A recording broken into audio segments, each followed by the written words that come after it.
जय जय राम, जय सिया राम, जय हो बागेश्वर धाम सरकार, जय हो सन्यासी बाबा।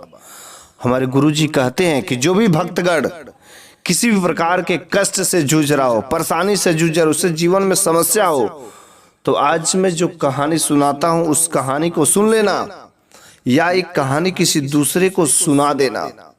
यह कहानी पक्का है उसके जीवन में समस्याएं हर लेगी और उससे जीवन में बहुत कुछ सीखने को भी मिलेगा। हमारे गुरुजी ने एक गाय की कहानी सुनाई है और इस गाय की कहानी बस सुनने मात्र से आपके जीवन की समस्याएं, बीमारियां, आपके घर के सारी की सारी बीमारियां धीरे धीरे धीरे धीरे खत्म होने लगेंगे यदि इस कहानी को बार बार सुनते हैं और सुनाते हैं। ये ऐसी गजब की गाय की कहानी है। क्योंकि हम लोगों को पता है कि गाय हम लोगों की माता है और सनातन धर्म में, हिंदू धर्म में गाय माता और गाय की पूजा की जाती है। क्योंकि हमको पता है कि गाय हमें दूध देती है, जो दूध हमारे जीवन के लिए बहुत ही उपयोगी होता है। ऐसा माना जाता है कि गाय की उत्पत्ति जब समुद्र में असुरों और देवताओं के बीच में समुद्र मंथन हो रहा था, उस समय 14 रत्न निकले थे और उस 14 रत्न में से एक रत्न एक गाय भी थी, जिनका उत्पत्ति हुआ कि जन कल्याण के लिए इस धरती पर जाना और जन कल्याण करना। तभी से गाय में 33 कोटि की देवता ऐसा माना जाता है कि उसमें विराजमान होते हैं। इस वजह से गाय की पूजा की जाती है और गाय हम लोगों की माता है। और जो भी भक्तगण, जो भी पुरुष या महिला, जो भी व्यक्ति सुबह गाय को यदि प्रथम रोटी खिलाता है, नहा धोने के बाद गाय को रोटी खिलाता है, उसके सर पर हाथ फेरता है और उसका पैर छूता है, उसकी सभी मनोकामनाएं पूरी होती हैं। हमारे गुरुजी भी इस बात को साक्षात कहते हैं कि गाय की पूजा करना, गाय की सेवा करना बहुत ही जरूरी होता है। उसके ऊपर बस हाथ फेरने से हमारे अंदर की जो नकारात्मक शक्तियां होती, जो नकारात्मक ऊर्जा होती है, धीरे धीरे भाग जाती हैं। इस वजह से एक काम नित्य दिन करना चाहिए, रोज करना चाहिए। गाय की सेवा करने से घर में नकारात्मक शक्ति और तुम्हारे ऊपर कोई नकारात्मक शक्तियां नहीं वार कर पाएंगे। आज मैं जो कहानी सुना रहा हूं, इस कहानी को अपने भी सुनना और सभी लोगों को भी सुना। इससे तुम्हारे घर की सारी समस्या, हमारे गुरुजी भी कहते हैं, खत्म हो जाएंगे। तो एक बार की बात है कि एक जंगल में एक गाय, एक बैल और उसका एक बछड़ा रहते थे। तीनों का जो परिवार था मिलजुल करके एक जगह रहते थे जंगल में, बड़े ही सुखी से रहते थे। किसी प्रकार की उनको कुछ कमी नहीं होती थी। आराम से वहां पर खूब हरे हरे चारे भी थे, आराम से खाते थे, पीते थे, सब कुछ ठीक ठाक था। लेकिन हर समय एक जैसा नहीं रहता है। हमारे जीवन में सुख और दुख दोनों आते हैं, क्योंकि सुख और दुख मिलकर के हम लोगों का जीवन बनता है। वैसे ठीक उन गाय और बैलों के साथ भी हुआ। बैल की पत्नी गाय एक बार बीमार हो जाती है। गाय बैल जो है बहुत कोशिश करता है, जो कुछ भी उससे हो सकता है वो ट्रीटमेंट और इलाज करता है, इधर उधर जड़ी बूटियां जितना वो जानता। और जो जंगल के अगल बगल के दूसरे जानवर कहते कि ये काम कर दो, ये काम कर दो, वो सब उपाय किया, लेकिन उसकी गाय जो है, उसकी पत्नी का तबीयत थोड़ा सा भी ठीक नहीं हुआ, उसका कोई सुधार नहीं हुआ। गाय वो बैल जो है जाता है, ढूंढ करके एक वैद्य को लाता है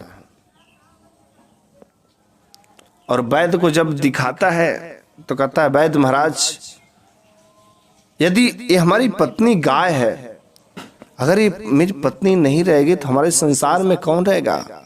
वो बछड़ा उधर सोचता है कि अगर मेरी माँ की तबीयत इतनी खराब है, मेरी माँ अगर यहाँ पर नहीं रहेगी तो मेरी देखभाल कौन करेगा, लालन पालन मेरा कौन करेगा। अभी तो मैं छोटा हूं। सब दुखी में थे। वैद्य कहता है, घबराओ नहीं, हमको इलाज करने दो।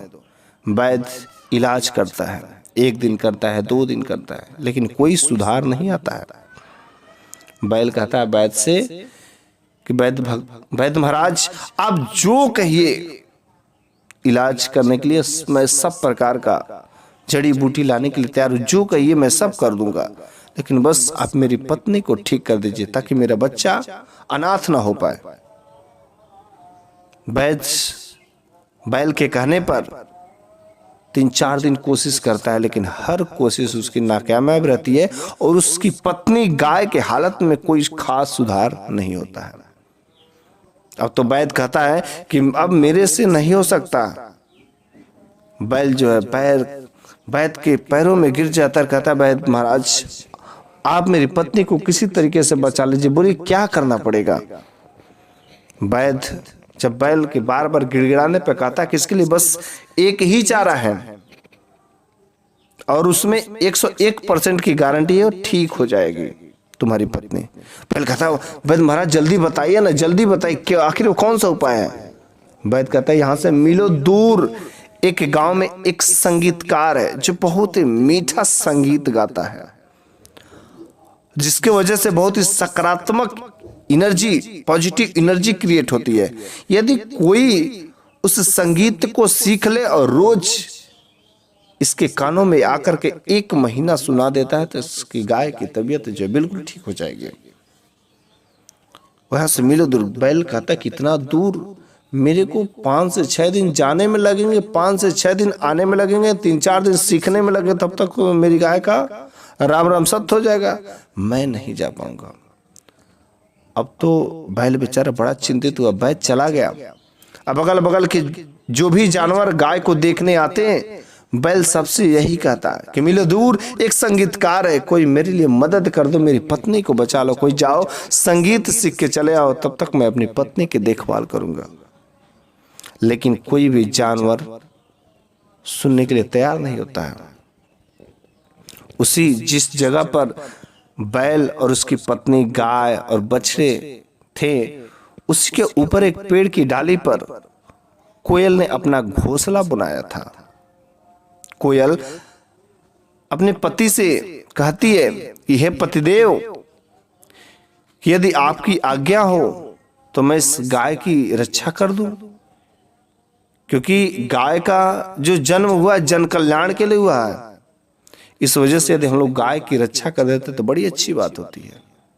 कोयल के पति कहता है तुम पागल हो गई हो कि तुम उसकी क्या रक्षा कर पाओगे। वह सबसे कहता है कि देखो कोई नहीं जा रहा, तुम सहायता करने वाली बन जाओगे, तुमको नहीं जाना है। अगर तुम चली जाओगे तो इन बच्चों की देखभाल कौन करेगा? घर में 2-2 बच्चे हैं, उनकी देखभाल कौन करेगा? उसके पति ने मना कर दिया। लेकिन उसी रात चुपके से कोयल बिना अपने पति को बताए हुए निकल जाती है, घोंसले से जाती है दूर, वहां पर उस संगीतकार के पास जाती है और संगीतकार से सारा हाल का सुना दी। कहती है संगीतकार भाई, मेरे को वह प्यारा गीत सुना दो, जो सकारात्मक ऊर्जा वाला गीत हो, मेरे को सुना दो ताकि मैं उस गाय के कानों में सुनाऊं। वह संगीतकार 3 से 4 दिनों तक उस कोयल को गीत सिखाता है, और जब वह कोयल गीत सीख लेती है तो डायरेक्ट आती अपने घोंसले में बैठ जाती है। उसका पति कहता है तुम कहाँ चली गई थी? 3 से 4 दिन मैं तुमसे खोज रहा हूँ, मैं बच्चे की देखभाल करूँ कि दाना ले आऊँ, क्या करूँ, मैं पूरा परेशान हो गया था तुमको खोजते खोजते। अरे तुम चल कहाँ गई थी? कोयल कहती आपने तो मना कर दिया था, लेकिन मैं चली गई थी उस संगीतकार से संगीत सीखने, ताकि मैं उस गाय की रक्षा कर सकूं, उस गाय का जीवन बचा सकूं। उसका पति कहता क्या तुमने सीख ली है? कोयल कहती हाँ मैंने सीख लिया। तो कहता जाके तब प्रयास अपना करो, तुमने बहुत अच्छा काम किया।